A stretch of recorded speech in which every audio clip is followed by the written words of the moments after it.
अस्सलाम वालेकुम नाज़रीन, आप देख रहे हैं नुक्ता एतराज़। मैं हूं यशवीन जमाल। नाज़रीन, साल 2023 का आगाज़ और जैसा कि कल हमने बात की थी, जब एक राउंड अप एक एनालिसिस किया था कि 2022 में क्या कुछ हुआ इंटरनेशनली भी, पाकिस्तान के अंदर भी, तो 2023 में क्या तवक्कुआत रखनी चाहिए, कुछ हमने कोशिश की कि कल की नशिस्त में उस पर बात की जाए। 2022 की बात करें, पाकिस्तान के लिए सियासी लिहाज से बहुत ज़्यादा हमने देखा कि हंगामा आराई रही सियासी महाज के ऊपर। बहुत जो सियासी दर्जा हरारत है वो अपने अरूज पर रहा। एक हमने देखा कि पाकिस्तान में इक़्तिदार की तब्दीली भी हुई, लेकिन उसके बाद से अब तक ये भी देख रहे हैं कि एक सियासी डेडलॉक जो है वो परसिस्ट कर रहा है, और वो है कि उसमें कमी आने का कोई अभी तक ऐसा लग भी नहीं रहा कि कोई इस तरह की कोई पॉसिबिलिटी हो सकती है। अगर बात करें पाकिस्तान तहरीक इंसाफ की जानिब से जो कुछ कहा जाता है या जो अगला लाहे अमल बताया जा रहा है, तो उसके अंदर तो ऐसा लगता है कि अपोज करने का जो मामला है शिद्दत के अंदर इजाफा ही होता चला जा रहा है। फवाद चौधरी साहब ने यहाँ तक भी कह दिया कि जो मामलात इस वक्त नजर आ रहे हैं, ये ना हो कि इस मुल्क में जमहूरियत को ही खतरा हो जाए। तो थोड़ा सा इस पर भी बात करेंगे कि फवाद चौधरी साहब क्या समझते हैं कि जमहूरियत से किसको खतरा है, क्या वो अपने रवैये को भी उसके अंदर शामिल करेंगे उन मुहरकात के अंदर जो कि जमहूरियत को या सियासत को या इस मुल्क के मफादात को कहीं ना कहीं नुकसान पहुंचा रही हैं, ये डैमेज कर रही हैं। एट द सेम टाइम इस पर भी बात करेंगे कि पंजाब असेंबली का मामला, फिर उसके बाद कौमी असेंबली का मामला, बहुत हमारे इन प्रोग्राम्स में ये तज्जिया पिछले कुछ दिनों में होता रहा कि पाकिस्तान तहरीक इंसाफ के पास कोई चॉइस नहीं है, ये अल्टीमेटली वापस पार्लियामेंट की तरफ आने का कोई रास्ता तलाश कर रहे हैं। लेकिन आज भी इमरान खान ने मीडिया के कुछ लोगों से गुफ्तगू की है और उसमें यह कहा है कि इस पार्लियामेंट में वापस जाने का कोई फायदा नहीं, ऐसी कोई ऑप्शन जो है वो मेरे लिए टेबल पर नहीं है। साथ ही साथ इस अज़्म का इयादा भी किया है कि 2023 में जल्दी इलेक्शन होंगे और जब भी होंगे पाकिस्तान तहरीक इंसाफ ही जीतेगी, जिसके जवाब में यार सादिक साहब ने वैसे पहले भी ये गुफ्तगू की और कहा है कि इलेक्शन अर्ली किसी सूरत नहीं होंगे, इलेक्शन अपने वक्त पर होंगे, लेकिन इमरान खान साहब के एहतसाब का वक्त आ गया है, वो केसेस भुगतने की तैयारी करे। तो क्या साल 2023 इतना ही टर्बुलेंट होगा सियासी लिहाज से जितना कि साल 2022 रहा, या किसी किस्म की कोई बेहतरी की हम तवक्को रखें? और साल 2022 जाते जाते हमें एक और बहुत ही अफसोसनाक किस्म का, एक बहुत ही खतरनाक किस्म का चैलेंज दे गया, और वो है दहशतगर्दी का एक मरतबा फिर से सर उठाना। तो कुछ इस पर भी बात करेंगे, क्योंकि आज बिलावल भुट्टो जरदारी साहब ने भी ये कहा है कि इम्पोर्टेड हुकूमत जो है, हमें इम्पोर्टेड कहने वाले जो है वो दहशतगर्दी इस मुल्क में इम्पोर्ट करके चले गए। तो थोड़ा सा इस पर भी बात करेंगे कि किस तरीके से इमरान खान ने दहशतगर्दी इम्पोर्ट की, या इसमें कि खैबर पख्तूनख्वा हुकूमत के एंड पर जो कुछ कोता नजर आ रही हैं उनका कितना ज्यादा किरदार हो सकता है इस मामले के अंदर, और ये कितना बड़ा चैलेंज है। हमारे साथ जो मेहमान शख्सियात मौजूद है, तारुफ करवा के हम गुफ्तगू का आगाज करेंगे। पाकिस्तान पीपल्स पार्टी से आपका ताल्लुक है, सीनियर सियासतदान है, lieutenant general retired Abdul Qadir Baloch Islamabad studio में मौजूद है। बहुत शुक्रिया सर आपका, आप तशरीफ लाए, आपने वक्त दिया। सीनियर जर्नलिस्ट हैं, तज्जियाकार हैं, आजम चौधरी साहब लाहौर में मौजूद है, बहुत शुक्रिया सर आपका, आपके वक्त के लिए। और पाकिस्तान मुस्लिम लीग नवाज से सीनियर सियासतदान है, साबिक गवर्नर रहे हैं खैबर पख्तूनख्वा के, इकबाल जफर झगड़ा साहब ने भी हमें कुछ देर में ज्वाइन कर लेंगे, वो जैसे ही आते हैं उन्हें भी गुफ्तगू में शामिल करते हैं। मैं सर जनरल साहब आपसे गुफ्तगू का आगाज कर लूँ। पॉलिटिकल बातें हम अभी भी करेंगे, वैसे भी करते हैं थ्रू आउट द ईयर। ये जो सर एक लॉ एंड ऑर्डर का मसला हम देख रहे हैं कि फिर से सर उठा रहा है, और बिलावल भुट्टो साहब ने आज ये कहा है कि जी हमें इंपोर्टेड कहने वाले इस मुल्क में दहशतगर्दी इंपोर्ट करके चले गए, ये उनका सबसे बड़ा गुनाह है। तो थोड़ा सा मैं चाहती हूँ इस पर आप कमेंट जरूर करें। तशफीर मेरे ख्याल में इन मामलात को अलहदा करके उनके ऊपर बातचीत करना या बहस मुबाहिसा करना मुनासिब नहीं है। मुल्क में सियासी इस्तेहकाम, मुआशी इस्तेहकाम और सियासी अफरा तफरी या मुआशी जो मुश्किलात हैं या लैंड आर्डर हैं, ये डायरेक्टली एक दूसरे से कनेक्टेड हैं। एक गवर्नमेंट अगर स्टेबल होगा अपनी जगह पे और उसके मुआशी मसाइल नहीं होंगे, तो इस किस्म के ख़तरात जो कि बॉर्डर्स के ऊपर आते हैं या इंटरनली आपकी सॉवरेनिटी आपकी चैलेंज हो जाती है, और अंदर एक मसला ऐसा पैदा हो जाता है जहाँ पर आपकी फ़ौजी क़ुव्वत इस्तेमाल करने की ज़रूरत पड़ती है या लैंड इन्फोर्सिंग एजेंसीज़ की ज़रूरत पड़ती है। तो वो जो पूरी कौम अगर किसी एफर्ट के पीछे हो और माशी तौर पर मुल्क मजबूत हो, तो इन मामला से आसानी से डील किया जा सकता है। जैसे कि 2014 में इसी साजिश ने सर उठाया था, यही दहशतगर्दी सामने आई थी। APS का मसला हुआ था, बेशुमार और मसाइल होते, लेकिन फिर उस वक़्त नवाज शरीफ साहब की हुकूमत थी और ऑल पार्टीज़ कॉन्फ्रेंस हुआ। इसमें तमाम के तमाम लोग, उस वक़्त भी इमरान खान साहब बड़े होस्टाइल मूड में थे, लेकिन इमरान खान साहब भी, मैं उस मौजूद था उस पार्टी में, मेरे से एक सदार के तौर पे उस मीटिंग के दौरान सब इकट्ठे हुए, सब एक आवाज़ हुए और एक नेशनल एक्शन प्लान बनाया गया और फिर उसके ऊपर अमल की गई और मामलात काफ़ी हद तक सुलझ गए। लेकिन अब वो अब नहीं, दोबारा अब अभी वो जो या नवाज नहीं हो रहे। उन्होंने अभी बिलावल भुट्टो पे तनकीद किया, उन्होंने कहा इन्हें किसी किस्म का बैकग्राउंड ही नहीं पता। मैं आ रहा हूँ ना, मैं उसी पे आ रहा हूँ। ख़तरा बहुत संगीन है इसमें, मैं बिल्कुल जानता हूँ। मेरा ताल्लुक बलूचिस्तान से है, बलूचिस्तान के मामला जैसे हैं मैं जानता हूँ, तफसीलात भी जाना नहीं चाहता हूँ। सबको पता है, रोज़ाना रिपोर्ट होती है, चीज़ें बिल्कुल होती है। मीडिया में आ रही हैं, सबको पता है, आपको, मुझे। और अलावा इसके टीटीपी किसी सूरत में कंट्रोल में आने के उसके इम्कानात कम हैं।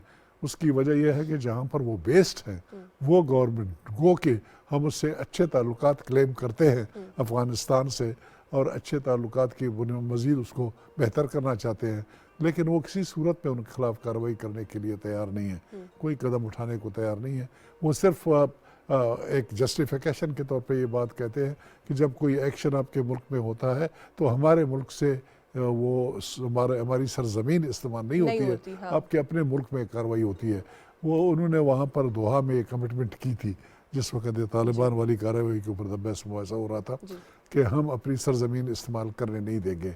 अब वो इस बात के ऊपर, और इस बात का प्रूफ जो ना वो नहीं दे सकते हैं। हमारे पास प्रूफ है कि वहाँ से आते हैं, उसके बावजूद भी कोई मकसद है कि कोई उम्मीद नज़र नहीं आ रही है कि वो मुकम्मल तौर पर हमसे ताउन करेंगे, और वो उनके साथी रहे हैं उस एफर्ट में जहाँ पर अमेरिकन के ख़िलाफ़ उन्होंने कार्रवाई की। इन हमारे टीटीपी वालों की कंट्रीब्यूशन रही है उनके साथ। अब वो समझते हैं कि अगर वो इनके ख़िलाफ़ कार्रवाई करेंगे और उनके हमारे लिए तो यही बेहतर है कि वो ख़त्म किए जाए, उनकी बुनियाद ख़त्म की जाए, तो वो उस बात के लिए तैयार नहीं है उनको मारने के लिए, कार्रवाई करने के लिए। अब ये यहाँ पर बात आ जाता है आपके फॉरेन रिलेशंस का, और फिर यही चीज़ें न सिर्फ आपके मुल्क से रिलेटेड है, दुश्मनी इससे नहीं है। दुश्मनी बुनियादी तौर पर ये सीपैक वाली कहानी है जो इसमें बड़ी तेज़ी लाई गई है, और तेज़ी लाने की इमरान खान के दौर में वो तेज़ी नहीं थी, बल्कि उसको एक तरफ रख गया था। और इसमें जब तेज़ी आ रही है तो इसके मामलात को ज़रा स्लो डाउन करने के लिए, कम करने के लिए, ख़त्म करने के लिए प्रेशर डालने की ज़रूरत है। और प्रेशर एक तो हमारे ईस्टर्न बॉर्डर है, दूसरा वेस्टर्न बॉर्डर है। अल्लाह न करे कि ईस्टर्न बॉर्डर से कोई कार्रवाई इस किस्म की हो, तो लेकिन ये वो चीज़ें हैं जो कि हमारी मुल्क की इस्तेहकाम पे नेगेटिव इम्पैक्ट करते हैं। बहुत अच्छी तरीके से आपने बैकग्राउंड जो है वो उसकी वजाहत भी की, उसको एक्सप्लेन किया। मैं थोड़ा सा और भी जो फॉरेन अफेयर्स से रिलेटेड मामला हैं आपकी जानिब आऊँगी, झगड़ा साहब को गुफ्तगू में शामिल कर लूँ। सर, इस वक्त जो सूरत हाल है, आज भी बनू में एक ऑपरेशन की खबर हमने देखी, 4 दहशतगर्द वहाँ पर जो है वो मारे गए। एक अमनो अमान की सिचुएशन तो हम देख रहे हैं कि अनफॉर्चुनेटली क्रिएट हो रही है। इसको सर क्या कहेंगे? एक ऑल पार्टीज कॉन्फ्रेंस भी हुई, मौलाना फजल रहमान ने उससे खिताब किया, उस पर बात की, और उन्होंने कहा जी कि खैबर पख्तूनख्वा के अंदर अमनो अमान की सूरत हाल की बात करें, भत्ताखोरी की बात करें, दहशतगर्दी के वाकयात की बात करें, ये सारा कुछ ऑन द राइज दिखाई देता है। बहुत बड़ा फेलियर है केपीके गवर्नमेंट का, क्या कहेंगे आप?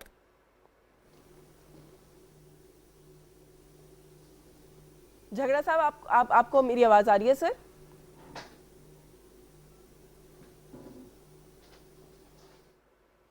मेरा ख्याल है झगड़ा साहब के साथ हमारा इस वक्त राब्ता शायद नहीं है, आवाज़ उनको नहीं आ रही, उनसे कनेक्ट करने की कोशिश करते हैं। आजम चौधरी साहब, ये जो सर मैंने अभी बात की जनरल साहब से दहशतगर्दी और अमनो अमान की सूरत हाल के हवाले से, बिलावल भुट्टो साहब ने कहा कि इंपोर्ट करके चले गए दहशतगर्दी इमरान खान साहब। इमरान खान साहब ने जवाब में कहा कि बिलावल को बैकग्राउंड का कुछ नहीं पता, अफगानिस्तान के साथ हमारे बहुत अच्छे ताल्लुक थे। और एक बड़ी अजीब सी बात उन्होंने अपनी गुफ्तगू में आगे चलकर कह दी, उन्होंने कहा जी कि दहशतगर्दी के नाम पर डॉलर्स अच्छे मिल जाते हैं। Sir, how do you look at this? वो क्या आपके ख्याल में कहने की कोशिश कर रहे थे? क्योंकि मुझे तो ये बात कम से कम बहुत हैरान कर रही है, अगर उन्होंने इसी तरीके से कही है जैसे मैं समझ सकी हूँ। शुक्रिया यशवीन। देखिए, जो अभी जनरल साहब ने जिस तरह उसका बैकग्राउंड डिफाइन किया, बैकग्राउंड वाकई कुछ ऐसी चीजें हैं कि जिसको हम खुल के बात भी नहीं कर पा रहे। देखिए, अफगानिस्तान के साथ ज़ाहिर तो हमारी बड़ी दोस्ती थी, लेकिन जब टीटीपी का इशू आया तो अफगानिस्तान ने एक तरफ हमारे ऊपर दबाव बढ़ाया कि आप इनको पाकिस्तान लेके जाएं। दूसरी तरफ टीटीपी की जानिब से ऐसी शराइत हमारे सामने आई, मसलन फाटा की पुरानी पोजीशन बहाली का उनका मुतालबा था, इसी तरह वापस आने का मुतालबा था, जो कि स्टेट के लिए तस्लीम करना नामुमकिन था। उसके बाद वो ऐसा ऐसा पाकिस्तान के अंदर आना शुरू हुए। सबसे पहले तो हमें वो रीज़न जानने की कोशिश करनी चाहिए कि वो पाकिस्तान के अंदर दाखिल कैसे हुए। जब वो पाकिस्तान के अंदर दाखिल होते हैं, स्वात के अंदर आके उन्होंने अपनी कार्रवाइयों का आगाज किया, तो स्वात के लोगों ने उस वक्त, वो खड़े हुए लोग और वो पार्टी पॉलिटिक्स और नेशनल पॉलिटिक्स से बालातर होकर वहां के लोगों ने आवाज बुलंद की कि इनके खिलाफ कोई तदीबी कार्रवाई फौरी तौर पर की जाए। लेकिन हमारी स्टेट की जानब से जो होना चाहिए था वो कार्रवाई नहीं हो सकी। दूसरी बात यह है कि जिस तरह बिलावल साहब या इमरान खान साहब जो कह रहे हैं, मैं समझता हूं कि ये वाला जो इशू है ये एक स्टेट का इशू है, ये हमारा नेशनल प्रॉब्लम है, ये पार्टी पॉलिटिक्स से बालातर चीजें हैं। और ये भी आपको बता दूं कि ये सूबों से बालातर चीजें हैं।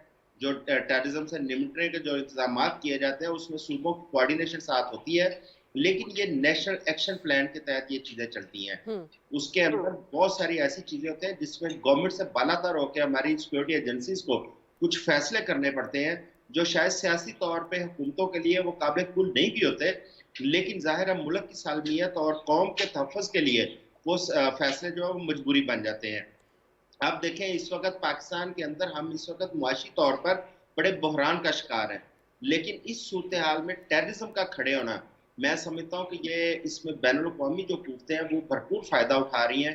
सर उनका वो तो उठा रही हैं और सिक्योरिटी फोर्सेस तो चौधरी साहब आपको पता है वो अपना काम करते रहते हैं, होता रहता है, लेकिन जहाँ पॉलिटिकल फोर्सेस की बात है, आपने कहा कि बालातर होने की बात है, आपको लगता है कि अब हम कहीं भी उस मोड में रह गए हैं कि जहाँ पर पार्टी पॉलिटिक्स से बालातर होकर हम कुछ भी करने की पोजीशन में है? जनरल साहब ने कहा कि जब ये माजी में हुआ तो खान साहब भी ऑन बोर्ड थे, एपीएस के बाद और नेशनल एक्शन प्लान बना और सब कुछ हुआ, लेकिन अब तो नहीं ऐसा लगता कि इमरान खान साहब किसी भी नुक्ते पर, वो मईशत पर बात करने को अभी तक तैयार नहीं हुए, तो इस इशू पर भी आज उन्होंने बड़ी आसानी से कह दिया जी कि डॉलर मिल जाते हैं। अच्छा, मैं ना इन चीजों के ऊपर मैं थोड़ा सा ऑप्टिमिस्टिक हूँ, क्योंकि पिछला साल जो 2022 था वो पाकिस्तान के लिए बड़ा मुश्किल भरा साल था, और मुझे उम्मीद नजर आ रही है कि 2023 जो है वो इस्तेहकाम का साल साबित होगा। उसकी वजह यह है कि जो हमने पोलराइजेशन 2022 में देखी, हमने उसकी इंतहा देखी है। कोई भी बंदा दूसरे को बर्दाश्त करने को तैयार नहीं था, और खान साहब तो बिल्कुल किसी पार्टी के साथ किसी पार्लियामेंट के अंदर ना बैठने को तैयार थे, ना बाहर बैठने को तैयार थे। अब मुझे थोड़ी सी बर्फ पिघलती हुई नजर आ रही है, क्योंकि अगर मुल्क की सलामती रहेगी तो इन लोगों की सियासत रहेगी। आप देखें ना कि इस वक्त मुआशी तौर पर भी हम अफोर्ड नहीं करते ऐसी पोलराइजेशन, और जो सिक्योरिटी की सूरत हाल है उसमें भी हम अफोर्ड नहीं करते। जहां तक डॉलर्स का मामला है, आप माजी के उठा के देख ले, माजी की हिस्ट्री हमें यही बताती है कि डॉलर्स आए हैं दहशतगर्दी में, लेकिन वो साथ इतनी खराफात लेके आए जिसकी वजह से आज हम मुल्क में जिस स्टेज पे खड़े हैं, ये हमारी माजी की पॉलिसियां हैं जिसका हम खुमियाजा भुगत रहे हैं आज। अब हमें अपनी पॉलिसियां भी जो है वो ठीक करने की जरूरत है। सर नो हमें वजह करने की जरूरत है कि हमने किधर जाना है, कहाँ खड़े होना है, और मुल्क को हमने कैसे मुस्तहकम करना है। क्या हम इस वक्त अफोर्ड कर सकते हैं कि हम 6 बिलियन के रिजर्व लेके, जबकि हमारी रेमिटेंस में भी कमी आ चुकी हो, हमारी एक्सपोर्ट में भी कमी आ चुकी हो, एनर्जी क्राइसिस का हमें सामना हो, तो हम इस किस्म की पोलराइजेशन में मुल्क को मजीद जो है ना पीछे धकेले। अब खान साहब को भी थोड़ा सा समझना चाहिए, होश के नाखून लेने चाहिए। ये मुल्क की सलामती का इशू है, इसके ऊपर सियासत नहीं होनी चाहिए। चलिए, ये जो आपका ऑप्टिमिज्म है, आई होप कि ये ट्रांसलेट भी होता हुआ नजर आए, हकीकत के अंदर से बात करते हैं। झगड़ा साहब, आपको मेरी आवाज आ रही है? सर जी जी आ रही है। बहुत शुक्रिया सर आपका, आपके वक्त के लिए। सर कुछ बात कर रहे हैं यहाँ पर कि 2023 में क्या चैलेंजेस जो है जिनका हमें सामना करना पड़ सकता है, तो सर अमनो अमान की सूरत हाल, मैंने अभी पहले भी आपके लिए सवाल रखा था कि आज भी खैबर पख्तूनख्वा से ऑल पार्टीज कॉन्फ्रेंस की सूरत में एक आवाज़ सामने आई है जिसमें ये कहा गया है कि वहाँ पर अमनो अमान की सूरत हाल, ये जो एक लॉ एंड ऑर्डर की जनरल सिचुएशन होती है, भत्ताखोरी का सिलसिला, दहशतगर्दी के वाकयात के बढ़ते हुए दिखाई देते हैं। तो आप समझते हैं कि पाकिस्तान के लिए खुदा न खास्ता दहशतगर्दी, अमनो अमान कोई बड़ा चैलेंज हो सकता है आने वाले साल में? शुक्रिया अश्विन। मैं एक बहुत ही अहम इशू पे आपने मुझे वक्त दिया। मैं आपका भी शुक्रिया अदा करता हूँ, और खुसूसन आज मेरे साथ प्रोग्राम में मेरे बहुत ही अजीज़ दोस्त और मेरे साथी जन साहब हमारे बलूचिस्तान से यहाँ पर आज हमारे साथ बैठे हैं, और मैं और कादर बलूच साहब जिस तरीके से रहे हैं और जो वक्त गुजारा है वो मेरे ख्याल में हमेशा याद रहेगा। अब बात यह है कि आपने सवाल जो किया है वो 2023 के जो चैलेंजेस हैं उनको हम मीट कर सकेंगे या नहीं। देखिए जी, 2022 का जो साल गुजरा है उसमें बेशुमार मसाइल, और उसमें सबसे बड़ा मसला जो हमें सामने आया वो दहशतगर्दी और उसके साथ साथ हमारी मईशत का था। अब अल्लाह का करम है कि मईशत में जितनी पेशरफ्त हुई है, और आज हमारे डार साहब के आने के बाद जो इक़दामात उठाए गए हैं मईशत को बेहतरी के लिए, वो मेरे ख्याल में कि मिसाली हैं। और उसकी मुझे मौका मिला तो मैं आपको फिगर भी दूंगा कि हमने ये जो टैक्स कलेक्शन की मद में देख लें कितना माशाल्लाह वो हुआ है, हमें फ़ायदा हो रहा है। और उसके अलावा जो इक़दामात किए गए हैं डिफरेंट वज़ीर आज़म साहब की तरफ से, with the blessings of naturally हमारे मियाँ नवाज़ शरीफ साहब, जो वहाँ बैठकर भी अपने मुल्क के लिए हमेशा परेशान हैं और हमेशा उसकी बेहतरी के लिए सोचते रहते हैं। तो जो भी बेहतरी के लिए बात हो सकती है वो वहाँ से अपने वज़ीर आज़म साहब को, शहबाज शरीफ साहब के सामने रखते हैं और फिर उस पर आगे पेशरफ्त होती है। अब सवाल ये पैदा होता है कि इस दौर में जो दहशतगर्दी का सामना हमें करना पड़ा, और हमारे जो तज्ज़ियाकार साहब थे आज़म साहब, उन्होंने भी बड़ी तफसील में बताया कि किस तरह देखें स्वात में जो कुछ हुआ, तो ये कोई अब छुपी बात नहीं है कि वहाँ पर दहशतगर्दों की आमद होने के बाद सबसे जो अहम बात सामने आई वो ये थी कि अल्लाह के करम से मुल्क के अवाम जो हैं वो पाकिस्तान में अमन व अमान कायम करने के लिए अपना सब कुछ दाव लगाने पर तैयार हो जाते हैं। और वो मैदान में निकले और निकल कर उन्होंने बाकायदा दहशतगर्दों का मुकाबला भी किया और उनको चैलेंज दिया कि अगर वो पीछे नहीं हटेंगे और नहीं जाएंगे तो फिर उनके खिलाफ पूरी माशाल्लाह स्वात की आवाम भी खड़ी हो जाएगी और पूरे सूबे में इंशाल्लाह उनको पूरी सपोर्ट हासिल होगी। और ये आवाज़ सिर्फ यहाँ तक नहीं रहेगी, ये पूरे मुल्क में, पूरे दुनिया में गूंजेगी और उस पर दुनिया ने नोटिस भी दिया है। आप देख लें हर जगह पर उस पर बात हुई है, चाहे ममालिक में हो चाहे असेंबलीज़ में हो, हर जगह पर उस पर बात हुई है। और अल्लाह के करम से आज हम कह सकते हैं कि उन दहशतगर्दों का हमने कलाकमा कर दिया है। ये मैं नहीं कहता कि कम्प्लीटली सफाया हो गया है, वो वहाँ से निकल कर दूसरी जगहों में आकर, और ख़ास कर देख लें कि आजकल तो अफ़गानिस्तान की तरफ से वो जो कार्रवाइयाँ करते हैं अक्रॉस द बॉर्डर के मसले हमारे हैं, अफ़गानिस्तान के भी और पाकिस्तान के भी। अफ़गानिस्तान हमारा जो है तो वो एक दोस्त मुल्क है और उस पे उनकी दोस्ती पे हम फ़ख्र भी करते हैं, लेकिन साथ ही साथ उनके कुछ ऐसे इक़दामात आ जाते हैं जिन पे हमें भी परेशानी उठानी पड़ती है, खुसूसन आजकल जो फीमेल पर उनकी तरफ से पाबंदियां लगाई जा रही हैं। और वहाँ इजाजत दीजिएगा सर, ये अफगानिस्तान वाले इशू पर भी बात करते हैं। मैं थोड़ा सा अगर गुफ्तगू को आगे बढ़ा लूँ आपकी इजाजत से, जनरल साहब को गुफ्तगू में शामिल कर ले। सर, जब हम बात करते हैं इस तरह के चैलेंजेस की, दहशतगर्दी की बात करें, अमन अमान की बात करें, जो अभी आजम चौधरी साहब कह रहे थे कि सिक्योरिटी फोर्सेज या एजेंसीज अपना काम करती हैं, जो इदारा है उसने तो अपना करना है, जो चैलेंजेस उसके लिए हैं वो तो उसको जाहिर है they don't have a choice, they have to work on it. इस मुल्क में पिछले एक साल में इदारे को जिस तरीके से प्रेशर में रखा गया, मैं चाहती हूँ थोड़ा सा उस पर, क्योंकि एक तो साबिक आर्मी चीफ पर तनकीद का सिलसिला हर रोज़ बढ़ता चला जा रहा है जो नज़र आ रहा है। और अब भी जो आज उन्होंने गुफ्तगू की उसके अंदर भी उन्होंने कोई जो प्रेजेंट सेटअप है उसके हवाले से अजीब व गरीब किस्म की गुफ्तगू कर डाली और बहुत कुछ उनके बारे में कह दिया कि जी उनको अपना रोल देखना चाहिए और अदा करना चाहिए। तो आपको नहीं लगता कि दोबारा फिर कोई प्रेशराइज करने की एक अटेम्प्ट है प्रेजेंट सेटअप को भी? देखिए, अनफॉर्चुनेटली आर्म फोर्सेस को पहली मरतबा हमारी तारीख़ में, हमारे 74-75 साल हमारी ज़िंदगी के पिछले साल 1.5 साल से बहुत बुरी तरह से उनको टारगेट किया गया। आर्म फोर्सेस individuals को उसके अंदर जब वो परफॉर्मेंस सिक्योरिटी फोर्सेस आपकी देते हैं, बुनियादी तौर पर इस वजह से वो अपनी जानें कुर्बान करते हैं कि लोगों को उनसे मोहब्बत होती है, लोगों का उनके ऊपर एतमाद होता है जी। और उनकी सपोर्ट मुकम्मल तौर पर उनको हासिल होती है। वो फिर अपनी जान की परवाह नहीं करते हैं और वो सब कुछ अपना कुर्बान कर लेते हैं और कुर्बान करते रहे हैं सबको।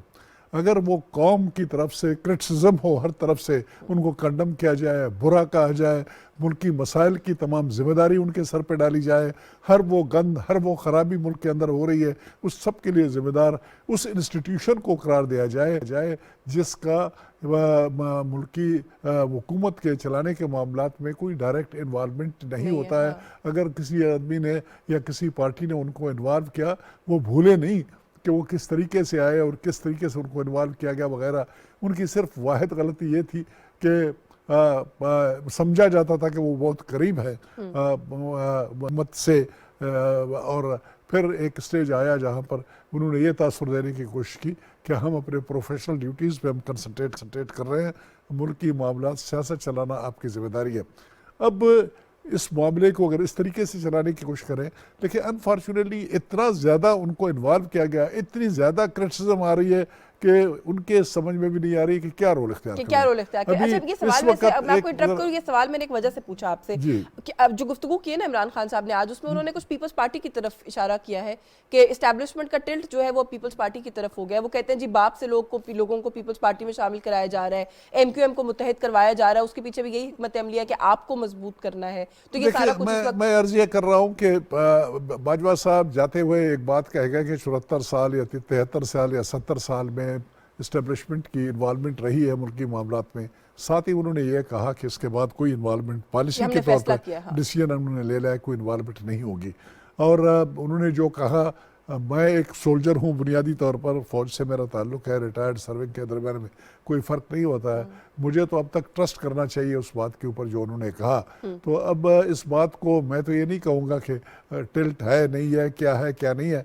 अगर कोई ऐसी बात है तो वो खुल के बात करें, लेकिन मेरे ख्याल में वो जो लोग बलूचिस्तान से मेरा ताल्लुक़ है, बलूचिस्तान वाले लोग ये जो शामिल हुए हैं इसमें, बल्कि मैं अगर ये क्लेम कहूँ, मैं बुनियादी तौर पर तो मैं तो अभी पॉलिटिकल फील्ड में हूँ, इन तमाम लोगों को मैंने कांटेक्ट किया था, मुझे इन्होंने कमिटमेंट दी थी कि ये लोग आएंगे, शामिल हो जाएंगे पीपल्स पार्टी में। इन सब के सब का एक एक का नाम लेके मैं बता सकता हूँ कि इनसे कांटेक्ट हुआ था जब पीपल्स पार्टी में शामिल हुए थे, और उस वक्त ही पॉलिसी थी कि उनको कांटेक्ट किया जाए, कहा जाए, और वो शामिल हुए। अब अगर कोई आदमी ये कहता है कि नहीं उनको तो हमारी प्रॉबेबली परसुएशन की वजह से वो नहीं आए, वो इस वजह से आए कि किसी और ने कहा, और फिर हमारे मुल्क में अनफॉर्चुनेटली इस्टेब्लिशमेंट को इन्वॉल्व करना आसान तरीन काम है। छोटे से छोटा बच्चा, मामूली से मामूली आदमी, बड़े से बड़ा आदमी, सो कॉल्ड इस सोसाइटी में जो हर एक आदमी हर चीज़ के लिए उनको रिस्पॉन्सिबल कर जाता है। तो बेसिकली आप कह रहे हैं कि आपने खुद कांटेक्ट किया और आप पर्सनली मैं बता रहा हूँ, मैं कोई अनइम्पॉर्टेंट आदमी नहीं हूँ। अनइम्पॉर्टेंट इन द सेंस कि पॉलिटिकली मैं शुक्रगुजार हूँ झगड़ा साहब का, मेरे बड़े मेहरबान बड़े भाई है मेरे, उन्होंने बड़े अच्छे अल्फाज इस्तेमाल किए। उस पार्टी में मैं सूबाई सदर था उस पार्टी का, जी। उसमें उस पार्टी का मैं फेडरल मिनिस्टर था। उस पार्टी में जब मेरी बड़ी अहमियत थी और मियाँ साहब बड़े मेहरबान थे, हमेशा अपने साथ बिठाते थे, मेरी राय पूछते थे, सब कुछ करते थे। अगर वहाँ पर उसकी थोड़ी बहुत इंपॉर्टेंस मेरी थी तो इस पार्टी में उतनी इंपॉर्टेंस मेरी इधर भी होनी चाहिए थी। और मैं सनद उस-साइल हूँ, इन तमाम लोगों को जानता हूँ, और बलूचिस्तान के मामलात में मेरा हिस्सा रहा है। मैं वहाँ कोर कमांडर रहा हूँ, वहाँ का सियासी मामलात से मुताल्लिक रहा हूँ पिछले 10 साल से। तो मेरा उनसे कांटेक्ट करना कोई अबनॉर्मल बात नहीं है थी। हर सियासी आदमी ये काम करता है। मुझे तो अभी कोई क्रेडिट लेना नहीं चाहता हूँ, मैं ये नहीं कहता हूँ मेरी वजह से शामिल हुए नहीं हुए, लेकिन कांटेक्ट मैंने जरूर किया था, कनेक्ट्स हो गए थे। और वो मामला जो बाप पार्टी था वो उनकी चलने वाली कार्रवाई थी नहीं, और वो चल नहीं रही थी और डिलीवर नहीं कर पा रहे थे। यही एक वजह है कि वो लोगों ने रिवल्ट किया है, चाहे वो, लेकिन ये कह देना कि उनको किसी और ने लाया, ये मुनासिब नहीं है। इमरान खान साहब एक पॉइंट और दरमियान में एक पॉइंट है, तो उस पर मैं ये जो डॉलर की आपने बात की, अभी डॉलर वाली बात कैसे, डॉलर वाली बात ऐसी है कि अमेरिकन स्पोक्स पर्सन काफ़ी लोग पाकिस्तान को एश्योरेंस देते रहे हैं कि अफगानिस्तान से जो लॉ एंड ऑर्डर का सिचुएशन पैदा हो रहा है उसके लिए वो इमदाद देने को तैयार है। इमरान खान साहब की अनफॉर्चुनेट बात यह है कि वो ऑल थ्रू प्रो तालिबान रहे हैं। इन्होंने यहाँ से मार्च करने की कोशिश की, वाना तक गए, उसके बाद वो हमेशा उनके दफ्तर खोलने की कार्रवाई करते रहे। ऑल थ्रू उसको तालिबान खान का भी लक़ब मिला और उनका वो सॉफ्ट कार्नर उनके लिए रहा है सब कुछ ऑल थ्रू।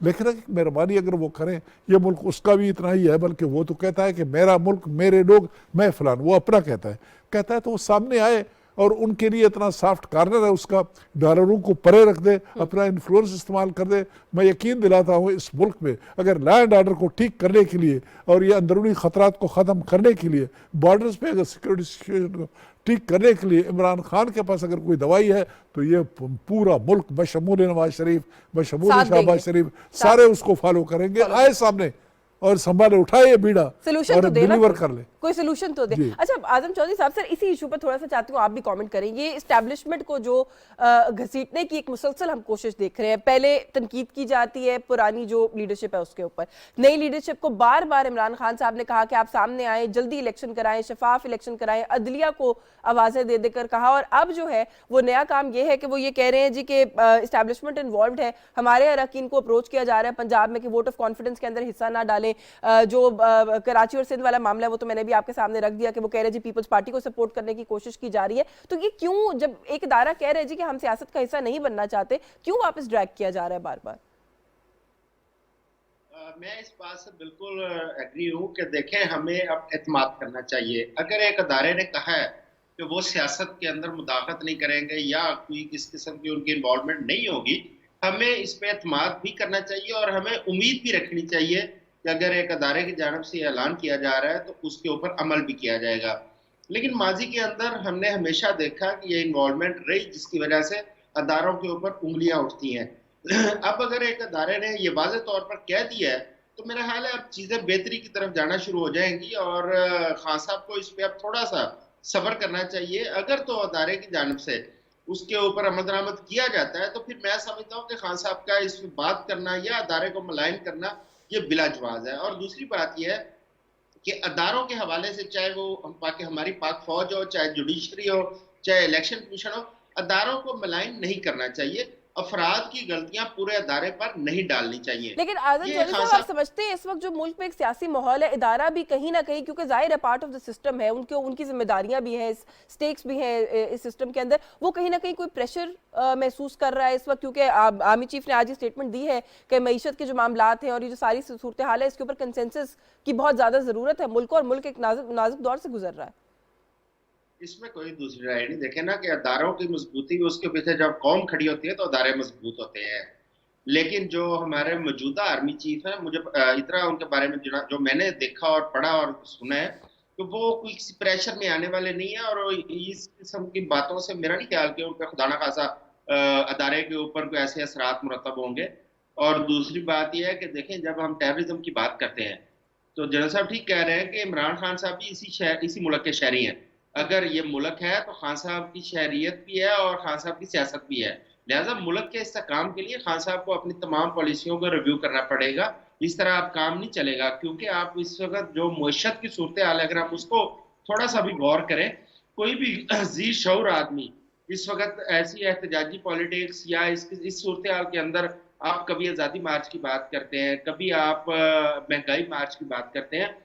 भाई महंगाई अभी आज नहीं आई, महंगाई आए हुए ये देखे ना कई माह हो गए हैं हमारे इस वक्त महंगाई के रेले में इस कौम को पिसते हुए। आपने उस वक्त महंगाई की बात करनी थी जब ये महंगाई का एक रेला आ रहा था।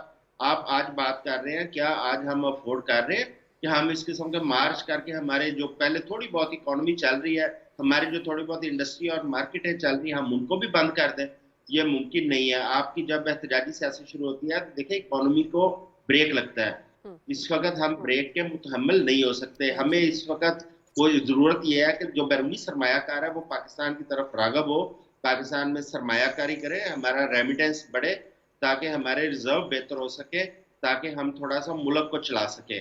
लेकिन अगर आप इस किस्म के अगर रैलियां और आप मार्च शुरू कर देंगे तो एक दफा फिर आपकी मईशत को ब्रेक लगेगी। और जो कुछ मैं पहले जो बात कर रहा था, कुछ हमारी बैनुल अक़वामी ऐसे हमारे दुश्मन कूदते हैं जो इससे नजायज फायदा उठाते हैं वो लोग। इसी तरह आपको याद होगा कि हम बड़ी मुश्किल से FATF की लिस्ट से हम निकले थे, ग्रे लिस्ट से।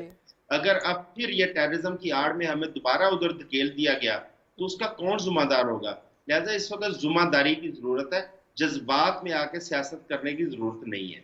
बिल्कुल। अच्छा झगड़ा साहब, ये डेडलॉक जो एक दिखाई देता है अनफॉर्चुनेटली, हम पंजाब की बात करें वहाँ भी मसला कोई समझ से बाहर है, खैबर पख्तूनख्वा की बात करें उस असेंबली का भी क्या फ्यूचर है कुछ कहा नहीं जा सकता, कौमी असेंबली में पाकिस्तान तहरीक इंसाफ की सीट्स इस वक्त खाली हैं, उनका स्टेटस क्या है वो भी अनक्लियर है, पीटीआई वापस आने की तरफ तो कोई इस वक्त माहौल लग नहीं रहा कि बनेगा। सियासी डेडलॉक से कोई वे आउट सर हमें मिल जाएगा 2023 में? क्योंकि खान साहब तो अभी तक अपनी जिद पर अड़े हुए हैं कि जी अर्ली इलेक्शन करवा दें। फवाद चौधरी साहब ने तो ये भी कहा कि जी देख लें, इस तरह तो लगता है कि जमहूरियत को खतरा हो जाएगा इस मुल्क में।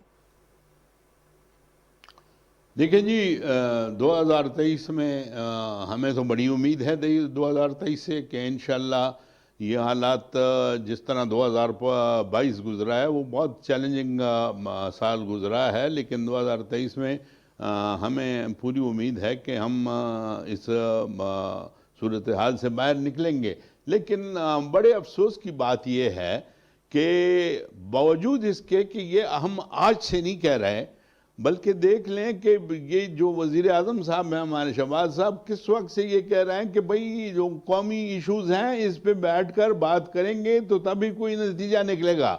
अगर आप बात करने के लिए और बैठने के लिए भी तैयार नहीं हैं तो फिर और कोई रास्ता नहीं है। लेकिन बदकिस्मती से अफसोस की बात है, मैं कभी किसी का बुरा नहीं कहता, लेकिन इमरान खान जो पॉलिसीज कर रहा है वो यूं महसूस हो रहा है कि उसको सिर्फ अपनी ज़ात की फिक्र है, कौम और मुल्क की कोई फिक्र उसे नहीं है। वो कहते हैं कि मैं हूं तो पाकिस्तान हो, अगर मैं नहीं हूँगा तो पाकिस्तान ही ना रहे।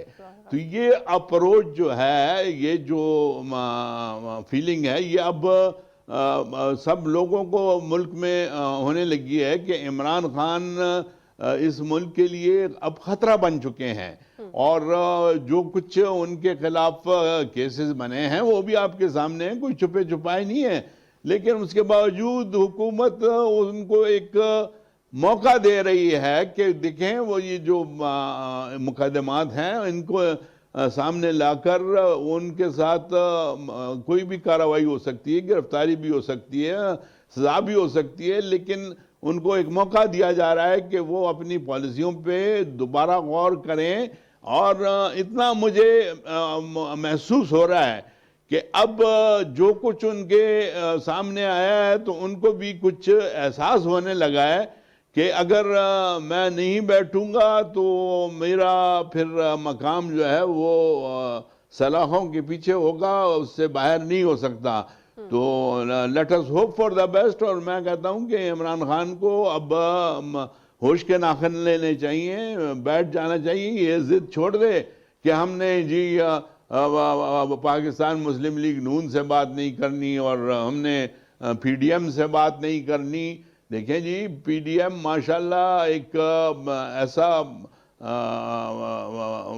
वो बन चुका है कि अब उसमें तमाम जो अहम सियासी और बड़ी जमातें हैं वो वहाँ बैठी हुई हैं। और वो अगर एक रास्ता इख्तियार करेंगे और जिस रास्ते पे पाकिस्तान को डालना चाहते हैं, वो अच्छे रास्ते पे ले जाना चाहते हैं, उसको रोकना उनके लिए बस की बात नहीं है। तो अब अगर इमरान खान ने कुछ मुल्क के लिए भी ये शो करना है कि इस मुल्क से भी उनको कुछ दिलचस्पी है और इश्यूज जो हैं इनको हल करने के लिए बैठना जरूरी है, तो मेरे ख्याल में कि हाँ बैठना होगा उनको। चले, आप कहते हैं कि उन्हें बैठना होगा। जनरल साहब किस तरीके डेडलॉक खत्म होगा, कैसे? ये तो बैठने वाला तो कोई यशविन, मैं कुछ और मेरी सोच है। पहली बात यह है कि इमरान खान के पॉलिटिकल ऑप्शन उसके हाथ से निकल गए हैं। वो जो पब्लिक में जाके लोगों को अराउज कर लेना, सामने ले आना, ये करना, वो प्रेशर डालने वाली कार्रवाई जितनी वो कर सकता था किया उसने। और कुदरत दरमियान में आया, फिजिकल इनएबिलिटी उसकी आ गई। अब दोबारा उसके लिए पब्लिक में जाना, उस तरीके से एड्रेस कर लेना, एक एक दिन में 3-4 जलसे कर लेना, और बेशुमार चीज़ें इस दौरान में जो हैपनिंग्स हुए हैं, बेशुमार कंट्राडिक्शन सामने आए हैं उसके अपने किरदार से मुतालिक, उस अपने बयानात से मुतालिक, उसके अपने तकरीरों से मुतालिक, पहले और आज के मीडिया ने ठीक ठाक उनको सामने लोगों के लाया है।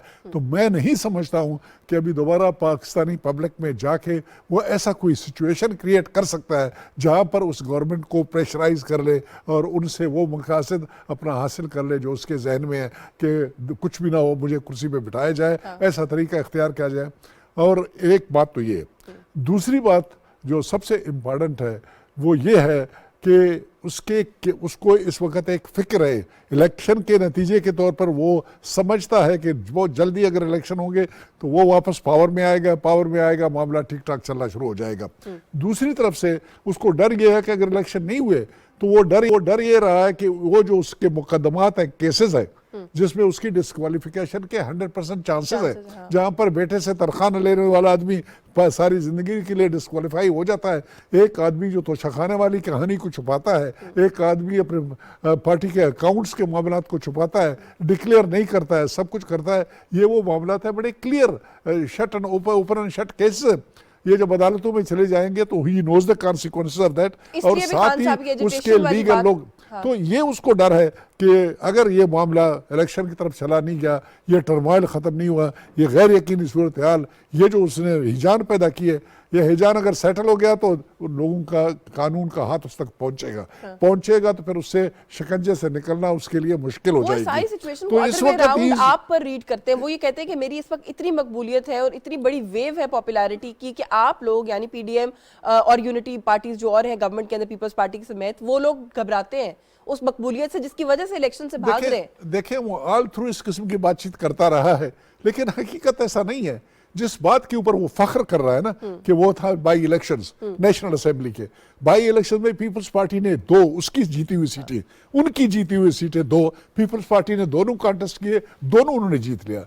अगर उन्होंने अपने 6 जीत लिए तो उसके अपने सीट थे, कोई ये नहीं थे कि पीएमएल-एन के सीट थे, वो उसने वहां पर कॉन्टेस्ट किया और जीता, उसकी जीती हुई सीटें थे, उसने अपनी सीटें रिटेन किया। वो सीटें उस अक्सरियत का हिस्सा है जो उसकी पार्टी की इस वक्त स्ट्रेंथ है।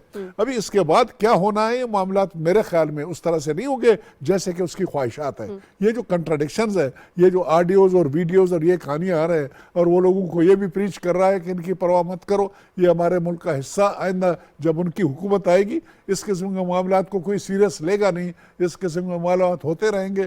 पाकिस्तानी अवाम की, इस्लामी ममलकत है पाकिस्तान की, मदीना रियासत की, रियासत मदीना के ये नाम्स होंगे, ये कार्रवाइयाँ, कोई परवाह उसकी नहीं करेगा वगैरह वगैरह।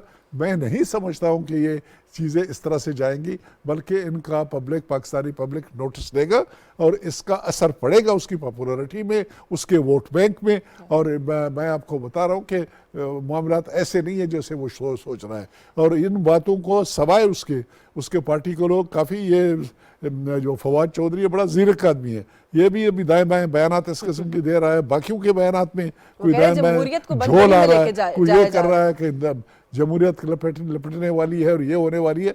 ये जो कहानियां वो जानते हैं, इसलिए कि वो तो किसी की बात मानने के लिए तैयार नहीं है, इकट्ठा करता है, अपनी तकरीर भाषण सुनाता है, किसी के सुनता नहीं है।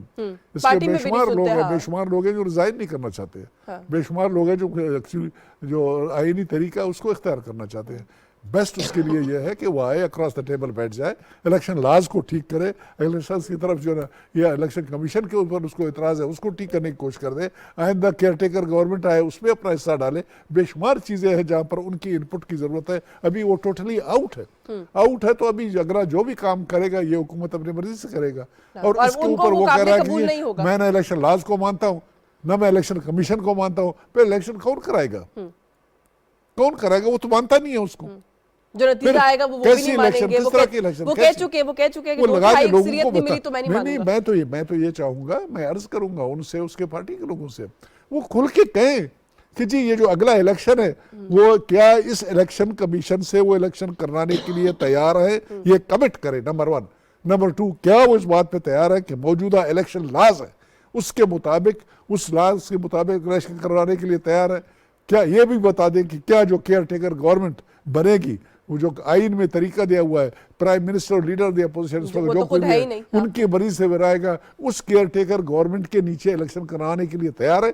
ये तमाम बातों की पहले पाकिस्तानी अवाम को पागल न बना दे, हिजार में न डाले, बेवकूफ़ी में न डाले, इनका जवाब दे देना ताकि हम क्लियर हो जाएं। हम नहीं जा रहे, मैं अच्छा, आपने ये 3 बड़े पर्टिनेंट पॉइंट्स उठाए आजम चौधरी साहब, ये तीनों फैक्टर्स को सामने रखते हुए, क्योंकि ये तो मामलात हैं, आज भी अगर गवर्नमेंट मान जाए ना कि आज हम इलेक्शन की कॉल देते हैं, तो जो बात अभी जनरल साहब ने की, ये सारे फैक्टर्स वो होंगे जिस पर खान साहब को एतराज होगा, खान साहब ने कभी मान के नहीं देना है।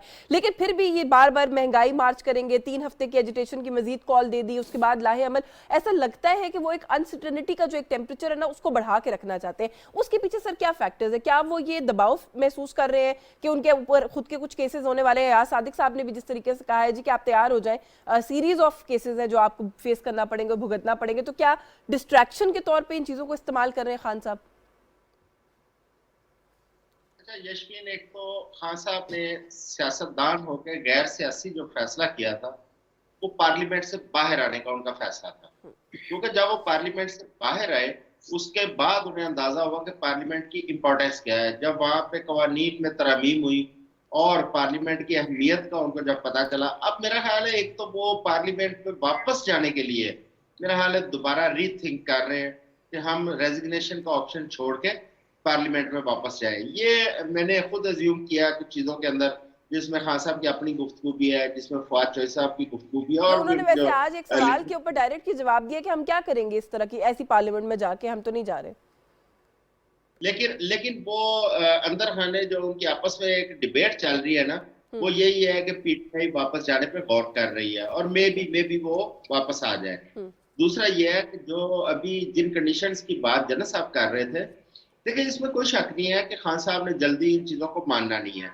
लेकिन मैं एक चीज और कहूंगा कि देखिए जिस तरह गवर्नमेंट मिसाक मुशत या मिसाक जमहूरियत की बात करती है, मैं समझता हूँ कि गवर्नमेंट को बाकायदा पीटीआई को इमरान खान साहब को दावत देनी चाहिए कि हम मुल्की इस्तेहकाम के लिए मिसाक मुशत में या मिसाक जमहूरियत में जा रहे हैं, जबकि तमाम सियासी पार्टियां उस पर एग्री होंगी। अगर खान साहब नहीं आते उसमें या पीटीआई उसमें पार्टिसिपेट नहीं करती, तो कौम के सामने चीजें यहाँ हो जाएंगी, कोई चीज ढकी छुपी नहीं रहेगी।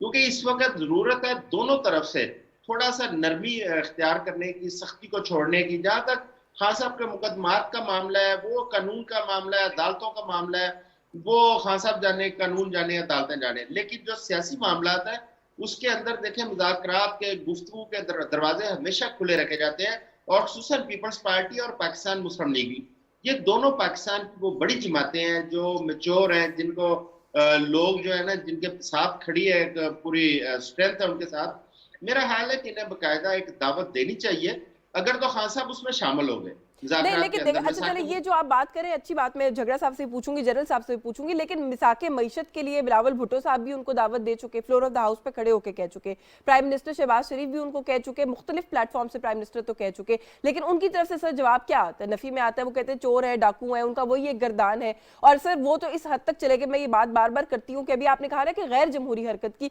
वो तो कहते हैं जी पाकिस्तान का जो इदारा है इंटेलिजेंस का, वो आके इनका एहतसाब कर, इनको उठा के बाहर निकाले मुल्क से। वो तो किसी और फ्रेम ऑफ माइंड पे, किसी और ग्रिड पे नजर आते हैं। यशविन, मैं इस पे जो बात कर रहा हूँ ना, वो सिर्फ इतनी है कि देखें फ्लोर ऑफ हाउस पे बात होगी, तो दूसरी तरफ खान साहब ने अपने ड्राइंग रूम में बैठ के बात कर दी, या प्राइम मिनिस्टर साहब, ये है सिर्फ बात एक दूसरे के बयानात किया तक। मैं ये अर्ज कर रहा हूँ कि गवर्नमेंट को बाकायदा एक वेन्यू डेट तय करके कि इस डेट को तमाम पाकिस्तान की जो पार्टीज हैं, हम ऑल पार्टीज कॉन्फ्रेंस कर रहे हैं या मिसाक मुशत के लिए हम एक गेट टुगेदर कर रहे हैं, तमाम स्टेक होल्डर्स को बुला रहे हैं। वो गवर्नमेंट को चाहिए कि इस वक्त वो कर गुजरे, क्योंकि ये वक्त की जरूरत है। उसके अंदर अगर पीटीआई और खान साहब शामिल होते हैं, बहुत अच्छी बात है। नहीं शामिल होते, कौम के सामने उनकी असलियत आ जाएगी। मैं ये अर्ज कर रहा हूँ कि देखिए सिर्फ बयानात की हद तक ना आए, अमल की हद तक चले जाएं। अच्छा, मेरे पास वक्त भी सर थोड़ा सा कम है, मैं ब्रीफली दोनों से कहूंगी, इस पे कमेंट कर दें। झगड़ा साहब ब्रीफली इस पे कमेंट कर दें सर, ये तजवीज जो एक दी है चौधरी साहब ने, बयानात देने से बेहतर नहीं है कि आगे बढ़कर फॉर्मली ऑफिशियली गवर्नमेंट जो है वो ये इनिशिएटिव ले ले और आप दावत तो देना, उनको बुलाएं तो सही मिसाके मईशत के लिए। शुक्रिया अश्विन। देखें, गवर्नमेंट बिल्कुल इससे इनकार नहीं करती कि उनको बुलाया जाए, बल्कि उनको कई दफ़ा बुलाया गया है।